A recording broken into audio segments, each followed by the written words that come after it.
Oke guys, jadi setelah kita tahu all about it export, sekarang kita masuk ke sesi Export Import 101. Di sini kita akan gali lebih dalam lagi seputar kegiatan ekspor dan impor itu sendiri. Buat pendengar yang masih kurang familiar dengan ekspor impor, boleh dong Kak, mungkin dari Kak Dante dulu dijelasin sedikit tentang apa sih ekspor impor? Sebenarnya kalau ekspor sendiri ya, gue rasa semua orang tahu lah kalau definisi umumnya itu gimana kita ngelakuin penjualan barang dari dalam negeri ke luar negeri. Ya kalau impor ya dari luar negeri ke dalam negeri gitu. Nah, sebenarnya kalau terkait gimana sih menjelaskan definisi ekspor ekspor itu ya ya udah kita cuma jualan aja, cuman yang ribet itu kan pendefinisian secara teknisnya. Nah, kalau dari gue pribadi, gue melihat ekspor itu ya sebagai sebuah jalan aja tadi peluang yang bisa dimaksimalkan untuk orang-orang yang ada di sekitar kita gitu. Terutama orang-orang yang punya barang gitu loh.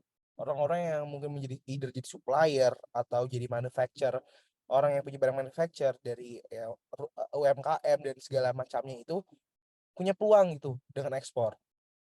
Nah, dan kita itu yang mungkin nggak punya barang, yang nggak punya uh, perkebunan atau segala macamnya, ya kita masih bisa menjadi pelaku ekspor gitu. Dengan cara apa? Ya misalnya gini aja ya, kayak kita misal cari barang, gue punya kenalan, kita search aja di sekitar kita. Gue punya barang apa nih ya kira-kira ya? Karena gue yakin semua barang itu pasti punya pasar gitu di luar negeri. Bahkan kayak misalnya aja deh, sapu lidi gitu. Kayak kita lihat, sapu lidi ternyata bisa diekspor. Atau misalnya itu kelapa deh, kelapa tua yang mungkin kalian sering lihat tuh di pasar-pasar, yang nyokap kalian bisa masak buat nasi uduk tuh kan, itu ternyata bisa diekspor. Jadi balik lagi ekspor itu udah melihat peluang terkait barang-barang di sekitar kita. Itu kalau dari gua. Mungkin ada tambahan, Firan? Enggak sih, dari gue udah cukup sih. Itu menjelaskan banget ekspor impor itu gimana. Nah, mungkin eh, bisa dijelasin lagi tentang alur prosesnya seperti apa nih? Sama pihak apa sih yang tadi ikut terlibat? Jadi kan kita nggak mesti kita tuh sebagai pelaku ekspor impor tuh harus jualan gitu kan. Mungkin bisa jadi penghubung. Jadi kira-kira alur proses ekspor impor itu seperti apa sama pihak apa saja yang ikut terlibat? Mungkin dari Firhan duluan Han. Oke, jadi gini. eh Ntar, kita bikin simpel aja ya. Jadi ada orang yang punya barang, disebutnya supplier. Ada orang yang mau beli barang, disebutnya buyer. Ketika mereka bertemu atau mereka saling membutuhkan ya, oh mereka mau menjalankan transaksi tersebut, ya kan? Nah, tapi barangnya ini kan ngirimnya ke luar negeri kalau ekspor, atau ngirim ke daerah lain kalau mainnya domestik. Mereka kan butuh eh, transportasi yang bisa mengirim barang tersebut. Nah, orang atau perusahaan yang melakukan pengiriman itu disebut sebagai shipping company atau forwarder gitu. Jadi pada dasarnya um, ekspor impor ini cuma ada tiga pihak aja. Ada supplier yang punya barang, forwarder atau shipping company tadi itu, dan juga buyer gitu. Untuk dari pihak supplier dia akan mengekspor barangnya, dari pihak buyer dia akan mengimpor barang tersebut karena dia membeli gitu. Tapi banyak juga orang yang bisa melihat peluang atau kesempatan dalam transaksi tersebut. Muncullah yang namanya um, broker atau pihak ketiga atau tangan ketiga dan segala macamnya lah. Sebutannya banyak gitu loh. Biasanya nggak cuma tiga tangan, jadi ada tangan keberapa dan segala macamnya. Oh, gue kenal ini, gue kenal ini, gue kenal ini gitu. Itulah disebutnya broker gitu. Broker ini fungsinya apa? Dia punya barang. Ada orang yang punya barang mau ngejual barangnya keluar. Dia mau ngekspor, tapi nggak tahu nih harus langkah-langkahnya gimana, dokumennya gimana, kenalannya siapa, dan lain-lainnya. Nah, broker ini dia yang punya akses atau dia yang bisa mengakses informasi-informasi tersebut terkait dokumen-dokumennya, legalitas, shipping company-nya, termasuk bayarnya. Nah, muncullah di sini perannya broker. Biasanya dia akan menemukan pihak buyer dengan pihak supplier atau melengkapi dokumen-dokumen dari pihak supplier tersebut. Nantinya fee untuk si broker ini biasanya bisa dalam bentuk persentase dari profitnya si supplier, atau dia juga bisa naikin marginnya dari harga asli dari suppliernya. gitu. Oke, mungkin ada tanggapan lain dari Dante? Mungkin sebenarnya tambah satu lagi ya kalau untuk orang yang di sananya tuh, yang mungkin yang di luarnya lah, agen sih biasanya. Nah, biasanya tuh ada agen. Agen tuh sebenarnya bukan wajib sih, cuman itu ngebantu validasi kita lah. Ibaratnya gini, kita yang bisa ngevalidasi supplier di sini, kita udah tahu oh supplier ini valid nih, legit juga. Nah, agen itu adalah kenalan kita atau orang yang kita percaya di luar negeri itu ya. Tolong dong cariin gue bayar dong, pastiin dia itu memang legit dan gimana gitu. Mereka yang ngurus terkait legitimasinya seperti apa, terus bayar tuh keinginannya seperti apa aslinya. Eh, jadi itu kayak apa ya, ngebantu kita juga lah di sana gitu. Itu sih mungkin kalau tambahan dari gue. Oke, setelah ngedenger tadi tentang pihak sama alur prosesnya, dari kalian berdua nih, menurut kalian yang paling challenging itu mana? Mungkin dari menemukan supplier dan bayar, atau menentukan apakah mereka legit, atau alur yang lain. Mungkin dari Dante dulu. Sebenarnya kalau dari gue pribadi tuh cari bayar sih sebenarnya. Bayar tuh susah. Kenapa? Karena ketika lu ngerintis, ibarat tuh nggak ada yang ngulik lu gitu loh, nggak ada yang ngeliat lu sebagai oh ini legit, mending gue beli yang legit aja gitu dibanding yang baru gitu. Jadi membangun nama yang solid. Dan selanjutnya menurut gue juga adalah kita mencari supplier yang pasti gitu. Karena misal gini, kan ketika lu mau jualan apalagi ekspor, lu harus tahu banget terkait produk yang mau lu jual. Misalnya deh kayak kelapa tua itu ada grade-grade-nya A, B, C. Nah ternyata kalau misal dari luar negeri itu minta grade A. Grade A tuh seperti apa sih? Di Indonesia sendiri tuh nggak ada yang namanya grade. Kalau kita contoh gue kemarin ke Banten, gue cari supplier kelapa, mereka tuh nggak kenal grade A. Adanya kecil, besar, sedang. Ada mungkin bahasa daerahnya gue lupa. Nah itu berbeda gitu dengan. Nah, jadi tugas kita tuh mengerti dan paham mengenai bahasa-bahasa yang bahasa-bahasa yang diberikan sama either sama buyer kita dan sama ini sama supplier kita gitu loh. Kan nggak semua supplier kita itu punya kemampuan itu, atau misalnya gini deh, arang tuh banyak, arang itu ada permintaan, ada di luar negeri. Tapi mereka tuh minta misalnya gue lupa bahasanya apa ya Han ya, yang dia tuh kadar airnya berapa persen. Aduh gue lupa itu bahasa namanya. Pokoknya terkait kadar air. Nah, kalau kita nih supplier kita kan mereka nggak tahu kadarnya berapa persen. Mereka cuma taunya kering sama basah. Gitu loh. Nah, itu jadi agak susah. Gimana caranya? Oh, kita harus cari tahu lagi, kita harus yang ngitung sendiri, ngukur sendiri berapa kadar airnya gitu. Ya, jadi menurut gue yang agak sulit itu adalah ya balik keinginan bayar seperti apa, apakah bisa kita sesuaikan dengan supplier yang kita punya di Indonesia, dan apakah kita mampu dan memahami secara teorinya seperti apa gitu. Dan satu lagi yang paling menurut gue agak ribet adalah menjaga komunikasi gitu dengan buyer. Ya mungkin Firhan lah yang lebih paham gimana cara mengkondisikan eh, komunikasi dengan buyer itu sendiri sih. Dan kalau dari gue itu dulu. Kalau menurut Firhan, mana nih yang paling challenging? Kalau menurut gua itu tadi bener sih. Apalagi ini gue mau nambahin dari statementnya Dante ya. Apalagi kalau misalkan supplier ini udah dikunci sama pabrik atau manufaktur gitu ya. Terus harga itu biasanya suka seenaknya mereka gitu. Emang kita punya datanya, punya dokumen kayak MSDS atau misalkan ada COA atau segala macamnya gitu ya. Legalitasnya jelas gitu loh, dokumen-dokumennya jelas. Tapi harganya tuh susah gitu loh, nggak masuk. Nah, ini biasanya yang menurut gue jadi oke ini tantangannya di sini gitu loh. Bukan mencari buyer atau supplier ya kalau buat gue pribadi, tapi menemukan titik tengah di mana buyer memberikan spek sekian dengan target price sekian dan supplier pun menyesuaikan itu gitu loh. Karena biasanya mereka ntar harganya terlalu tinggi atau harganya cocok tapi speknya nggak sesuai. Nah, ini yang negosiasinya gitu antara buyer, supplier. Karena kan kita sebagai broker, jadi harus nego ke bayarnya. Nanti dari buyer maunya gini, kita sampaikan lagi ke supplier. Tapi supplier nggak bisa kayak gini-gini. Apalagi kalau ada regulasi dari setiap perusahaan atau SOP. Itu yang paling susah. Oh enggak, kalau dari perusahaan saya maunya dokumen ini dulu Pak. Dari buyer, oh enggak, biasanya supplier gini-gini-gini dulu. Nah ini susah nih. Bikin mereka luluh ini susah banget kayak ayolah ini harus begini dulu nih paling enggak ini paling susah di sini itu sih menurut gue yang paling challenging. Oke, jadi makin tertarik ya ikut ekspor impor. Jadi nggak harus Bukan nggak harus, bahkan kalian harus tahu, grade-grade arang kayak gitu, jadi ilmunya harus banyak ya kalau mau terjun ke ekspor impor. Nah, mungkin aku tertarik buat tahu apa sih risk and return dari, ekspor impor sendiri. Mungkin kita bahas risk-nya dulu dari Kak Dante. Gimana Kak Dante untuk risk dari ekspor impor? Menurut gue sih risk yang paling terbesar itu adalah misal gini, kita udah deal sama buyer, kita udah dapat supplier yang pasti.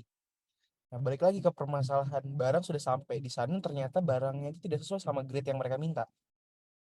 Nah, itu bisa ditolak gitu loh. Dan uang kita nggak cair gitu. Kan balik lagi tuh sebenarnya kan ada beberapa jenis ya pembayaran. Tapi yang biasa dipakai itu adalah aduh gue lupa lagi namanya tiba-tiba.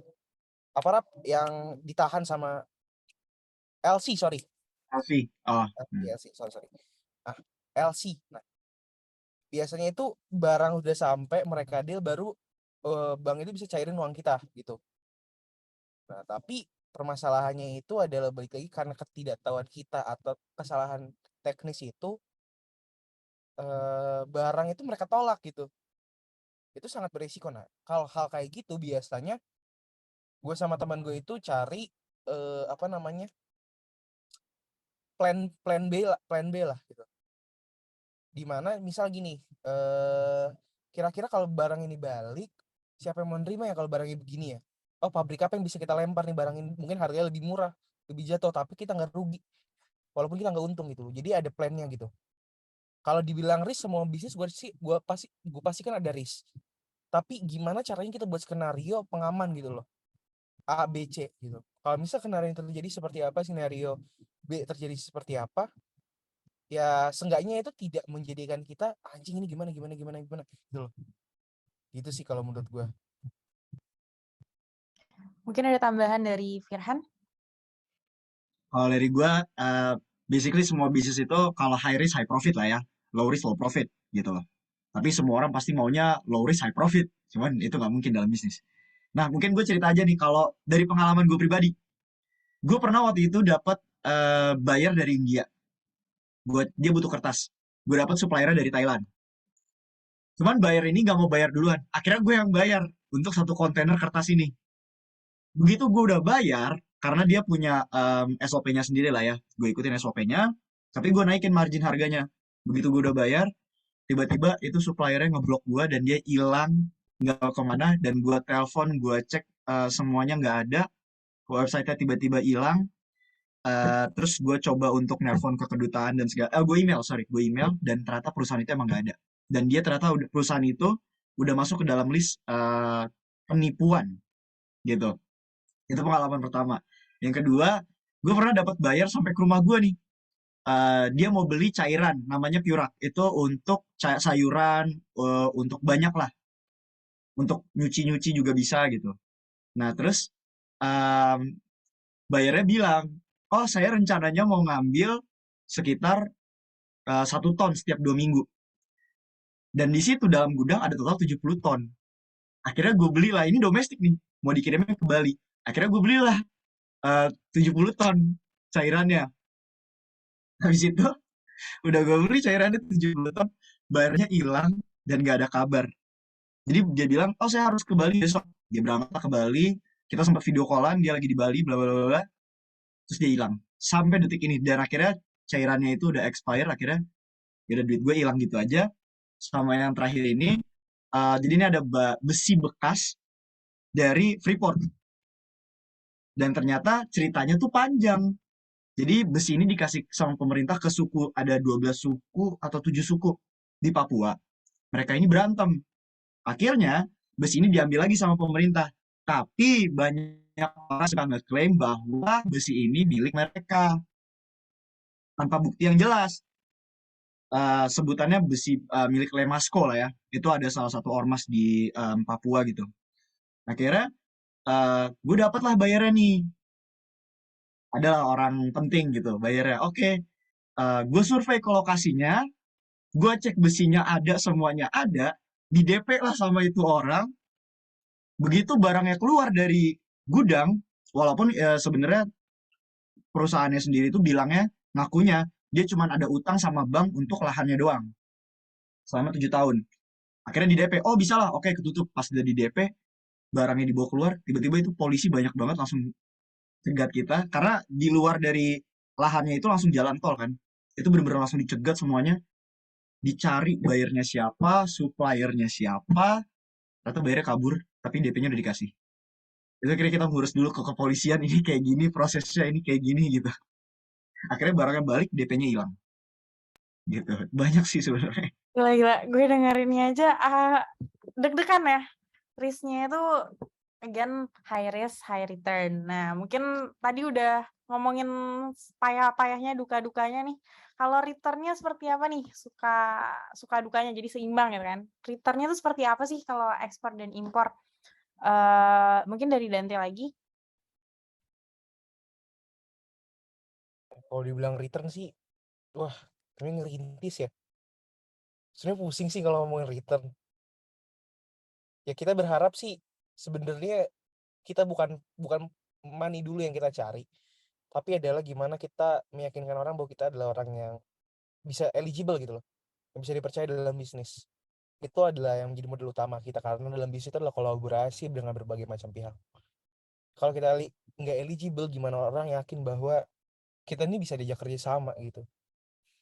Nah makanya gue sama Firan tuh selalu ngomong bahwa yang paling penting itu adalah kita nggak usah mikirin soal untung dulu deh, soal duit dulu deh. Toh kita masih belum punya banyak tanggungan. Ya mau gimana lagi gitu loh. It is what it is kalau gue bilang. Tapi makanya fokus kita, kalau kita belum bisa dapetin uang, ya udah kita gimana cara bangun nama kita. Uang itu akan mengikuti sesuai dengan kebesaran nama kita kalau gue bilang ke Firhan. Sebaik-baiknya kita itu sebaik-baiknya juga rezeki kita. Ya kalau dibilang buat returnnya satunya belum besar lah, cukup buat ngerokok doang mungkin kalau gue bilang biasanya gitu sih. Cuman balik lagi ya, kita jangan ketika berbisnis jangan pernah berpikir untuk apalagi yang rintis ya, jangan pernah berpikir soal profit di awal. Ketika lu udah ngomongin profit di awal, eligibility, lu contoh bisnis sama gue, ya udah bang, pembagian profitnya gimana? Barangnya belum lu kasih tahu, tempatnya belum lu kasih tahu, ininya belum kasih tahu, ibaratnya najis gue bisnis sama lu kayak gitu. Jangan pernah ngomongin profit di awal. Ngomongin profit itu kalau kata mentor gue, salah satu mentor gue lah, sama Firhan juga, kalau lu mau apapun, kuenya harus jadi dulu gitu. Bahannya udah ada nih, dari gue ada tepung, dari Firhan ada telur, dari sini ada gulanya, di si B ada butternya gitu. Oh udah punya nih bahannya, dikumpulin. Ya udah, buat kuenya, udah jelas, baru kita bagi berapa. Oh iya kemarin gue pakai butter sekian, segini. Simple. Jangan pernah kita ngomongin profit di awal, jangan pernah kita ngomongin pembagian di awal. Dalam hal apapun ya. Karena itu akan menunjukkan lo nggak eligible. Tapi tunjukkan gini, lu punya produk, gue punya ini. Gini. Lu punya apa? Langsung cut to the chase aja gitu loh. Gak usah basa-basi. Karena menurut gue, bisnis itu bukan politik yang harus basa-basi gitu. Lu punya apa aja gitu, simple. Lu nggak punya ya udah out gitu sih kalau gue. Oke, paham. Tadi Dante sangat menekankan kalau bisnis tuh jangan mikirin tentang return material gitu ya. Uang dulu jangan dipikirin di akhir. Nah, mungkin Firhan bisa nambahin nih, return-nya apa sih? Mungkin bukan dalam jumlah uang ya, nominal, tapi mungkin ada return lain nggak selain material gitu kalau misalnya ikut ekspor impor? Yang pasti selain dari uang lah ya, selain dari uang, kita ada relasi juga kan. Karena gue sering banget ketika gue ketemu nih orang, tujuan gue fokus cuman untuk, oh, oke kita mau berbisnis doang. Nggak taunya ini orang uh, yang punya nama, atau ini orang besar gitu. Ternyata, atau dia kenalannya si ini, kenalannya si itu. Dan akhirnya karena nama kita baik, itu pentingnya nama baik juga ya. Karena nama kita pun juga baik, ketika kita butuh sesuatu, mereka membantu kita. Ya contohnya, alhamdulillahnya kemarin gue sama Dante bisa ketemu Pak Jerry, terus bisa kolaborasi dengan beberapa pihak kementerian gitu. Itu karena berawal dari itu gitu loh. Jadi kita juga kalau punya nama baik nih dari bisnis ekspor, relasinya juga jadi bagus. dibantu sama orang, dan untuk proyeksi ke depannya itu jelas bagus, jelas dan bagus gitu loh. Kayak, oh gue ada proyekan ini, tapi gue karena percaya sama lu, gue mau lu ada di proyek gue gitu loh. Jadi kita nggak nyari di situ gitu. Ya kayak tadi Dante bilang kan, rezeki akan datang dengan sendirinya juga gitu loh. Seberapa baiknya kalian gitu. Tapi kalau untuk dari nominalnya, ya simpelnya sih karena dolar ke rupiah sih alhamdulillahnya gitu. Oke, jadi return-nya itu nggak hanya nominal ya teman-teman, tapi juga pengalaman atau koneksi gitu. Kali aja tiba-tiba, ternyata orang nama besar gitu kan ya. Terus, iya. Nah, boleh dong aku pengen tahu nih, nggak semua orang itu kepikiran gitu buat nekunin bisnis ekspor impor. Mungkin boleh dijelasin atau sharing pengalaman kayak kenapa sih kalian tuh bisa terjun di bidang ekspor impor? Mungkin dari Firhan dulu. Kalau gue awalnya ekspor impor itu sebenarnya karena maunya tadi gue bilang dropship awalnya. Terus akhirnya kita berpikir, oh kenapa nggak jadi broker aja? Langsung ngambil skala besar. Kebetulan temen gue ini yang sekarang lagi kuliah juga, dia punya kenalan temen yang emang udah punya perusahaan ekspor impor dan udah berjalan gitu loh. Akhirnya dikasihlah salah satu kontak bayarnya. Gitu. Dari situlah akhirnya gue mulai belajar tentang ekspor impor, terus mulai menjalani kemana-mana gitu. Awalnya sih dari ide dan relasi aja sih, gitu. Akhirnya ngelihat peluang, jalanin terus. Sama satu sih, jangan nyerah kalau lagi jatuh, udah jatuh ketiban tangga, jangan nyerah pokoknya berusaha bangkit lagi deh, coba jalan lagi. Gitu. Oke, kalau dari Dante nih, kenapa bisa terjun ke ekspor impor? Sebenarnya kan awalnya memang kalau dari gue pribadi tuh awalnya memang kan keluarga gue tuh dasarnya bisnis ya. Terus gue melihat peluang, oh ternyata kayaknya untuk mengembangkan bisnis yang ada di keluarga gue dengan ekspor itu bisa membantu lah gitu, mengembangkan dan memperbesar lagi. Dan gue berpikir ya udah kenapa enggak, nanti saya try gitu, gue nyoba. Dan emang akhirnya ketemu Firhan balik lagi, kan Firhan ini temen SMP gue ya. Ya udah akhirnya karena kepentingan juga kita ketemu lagi, kerja bareng lagi ya. Sebenarnya lebih tepatnya gue tuh ingin mencoba segala hal gitu, karena mumpung gue berpikir, gue punya prinsip selama gue masih muda, gue belum punya banyak tanggungan, coba semua hal in a positive way ya kalau gue bilang. Ya kita coba aja, karena menurut gue pun kita gagal itu ya udah, kita harus terbiasa dengan kegagalan di usia muda. Karena ketika kita udah di angka di umur yang menurut gue udah sudah punya tanggungan ya, kita nggak boleh gagal gitu. Kepastian yang ada, kita belajar dari kegagalan kita yang ya mungkin gue rasakan saat ini sama Firhan gitu loh. Mungkin ya ibaratnya kita masuk ke gorong-gorong itulah, kita rasain pahit-pahitnya, kita rasain kotor-kotornya gitu sih menurut gue. Oke, oke. Nah, itu tadi teman-teman seputar ekspor impor. Kita udah bahas dari apa itu ekspor impor, risk dan return-nya juga kita bahas, sampai sharing pengalaman mereka di ekspor impor. Nah, pertanyaan penutup dari aku, ada gak saran buat kita-kita nih yang sebagai pemula ingin terjun ke bidang ekspor impor, kayak belajarnya dari mana, mulai dari mana? Mungkin dari Firhan dulu, Han. Ada saran nggak? Kalau untuk belajar, kayaknya platformnya banyak deh. Kalian bisa nyoba dari mana aja, kalian bisa searching di internet, kalian bisa beli bukunya, kalian bisa ikut les dan segala macamnya. Tapi yang perlu kalian ketahuin, kalau dari gue pribadi, bisnis itu yang penting bukan teori berdasarkan buku, tapi pengalaman lu di lapangan gimana. Dan cara kalian ngadepin masalah-masalah itu. Jadi kalau kalian emang beneran mau terjun, jangan kebanyakan mikir, ilmu itu perlu dan penting banget, tapi secepat mungkin kalian kalau bisa langsung terjun di lapangan. Atau kalau kalian bisa, learning by doing. Dan satu lagi, jangan pernah menyerah. Nah itu sih dari gue. Kalau dari Dante, apa nih saran buat kita-kita yang masih pemula? Gue setuju sih sama Firhan, yang penting kalau menurut gue gini loh, the most important thing, kalian harus tahu apa yang menjadi nilai kalian gitu. Kenapa kalian berani ngelakuin ini, kenapa kalian berani ngelakuin itu. Ya balik lagi ke diri kalian, kalian mau apa sebenarnya gitu loh. Misal gini, Yang paling sulit kadang di anak muda itu adalah, gue juga ya, gue pribadi nih ya, adalah kita nggak punya tujuan. Kayak misalnya gini deh, eh ibarat ada waktu, lu contoh Evan ya, lu dikasih waktu 1 hari, ya udah lu keliling Bekasi nih, keliling Bekasi aja nih, kelilingnya itu 1 hari full, dibandingkan gue kasih 1 hari, lu harus sudah nyampe, misalnya yang mana ya, 1 hari itu Malang, dibandingkan lu harus keliling Bekasi 1 hari full ya nggak istirahat, dibandingkan lu harus jalan ke Malang 1 hari, dikasih waktu 1 hari, lebih milih mana lu kira-kira? Lu nggak ada tujuan nih, Bekasi dong, muter udah. Milih yang ada tujuannya sih, pasti Malang itu. Capeknya lebih worth it sih. Karena gini, dua-duanya sama, lu dapat pengalaman, lu bisa ngelewatin jalan, tapi yang satu nggak ada tujuan akhir, yang satu ada tujuan akhir gitu loh. Dengan lu punya tujuan akhir, lu melewati jalan yang lewat jalan yang ini. Berbeda sama lu nggak punya tujuan. Lu muter aja gitu. Sampai kenapa gue ngasih bilang dikasih waktu, ibarat itu hidup kita gitu loh.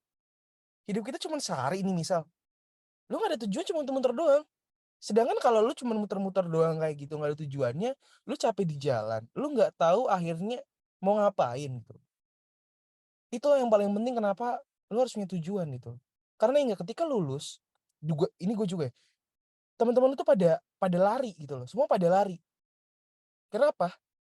Misal gini deh, gue lulus, gue di FH kan, gue di Fakultas Hukum. Teman-teman gue pada lulus, mereka nyari kerja di firma, di LBH, NID, atau di corporate, atau ya semuanya lah. Ada temen gue yang udah tahu mau di corporate mana dan mau jadi apa. Ada temen gue yang cuman tahu gue mau jadi lawyer, tapi nggak tahu mau kerja di mana. Ada yang temen gue bahkan nggak tahu mau jadi lawyer, jaksa atau apa. Ada yang sama sekali nggak tahu.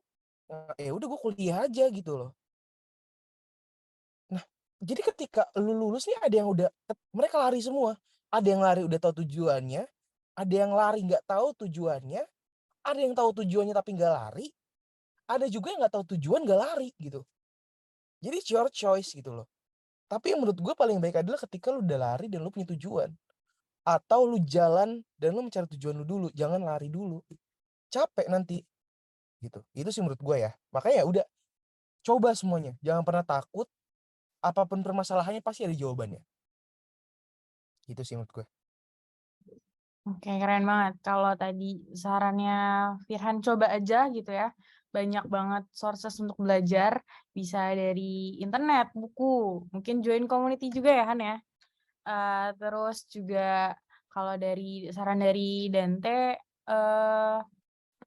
coba aja, terus sama tentuin tujuannya, itu benar-benar mau kemana gitu. Nah, teman-teman, jawaban tadi jadi penutup sesi kedua sekaligus acara emosi part 3. Buat teman-teman yang tertarik sama bisnis ini, bisa banget cek platformnya Youth Export dan ikutin terus kegiatan dari mereka. Alright, thank you buat kalian yang nonton emosi dari awal sampai akhir. Thank you juga buat Kak Firhan dan Kak Dante yang sudah mengisi acara emosi kali ini. So, teman-teman, jangan lupa share video ini ke sosial media kalian pastinya. Dan sampai jumpa di Easy Money Series part berikutnya. Terima kasih.